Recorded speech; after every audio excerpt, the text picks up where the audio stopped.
यह कहानी एक छोटे से गांव की है, जहां रात के समय सब कुछ एकदम शांत रहता था। गांव के किनारे पर एक पुरानी हवेली खड़ी थी, जो कई सालों से वीरान थी।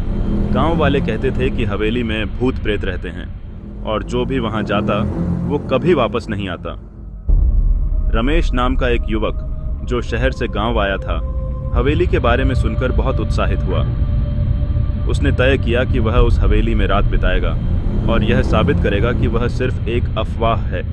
रात का समय था और चांद की हल्की रोशनी हवेली पर पड़ रही थी। रमेश ने हवेली के अंदर कदम रखा और पुराने लकड़ी के फर्श की चरमराहट सुनाई देने लगी। हवा के झोंके ने खिड़कियों से अजीब आवाजें निकाली। उसे लगा जैसे हवेली ने उसे अपनी चुपके से आगोश में ले लिया हो। वह धीरे धीरे अंदर बढ़ता गया। अचानक एक कमरे से एक धीमी दर्दनाक चीख सुनाई दी। रमेश घबराया, लेकिन उसके अंदर की जिज्ञासा उसे और आगे बढ़ने के लिए प्रेरित कर रही थी। जैसे ही वह उस कमरे में पहुंचा, उसने देखा कि दीवारों पर खून से लिखी हुई कुछ अस्पष्ट शब्द थे। कमरे में एक पुराना पलंग था, जिस पर एक भूतिया महिला की छाया खड़ी थी। महिला की आंखों में एक अजीब सी चमक थी और उसका चेहरा एक अजनबी डर से भरा हुआ था।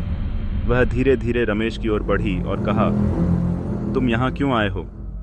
रमेश ने डर के बावजूद उत्तर दिया, मैं सिर्फ ये जानना चाहता था कि यह सब सिर्फ अफवाहें हैं। महिला हंसी और बोली, यहाँ अफवाहें नहीं, एक सच्चाई छुपी है। जो भी इस हवेली में आता है वह कभी बाहर नहीं निकलता।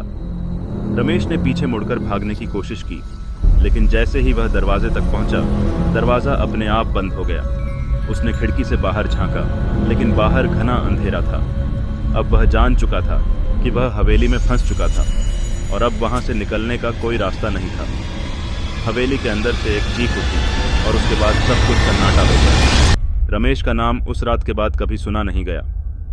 गांव वालों का मानना था कि हवेली की आत्माएं अब और भी क्रूर हो गई थीं।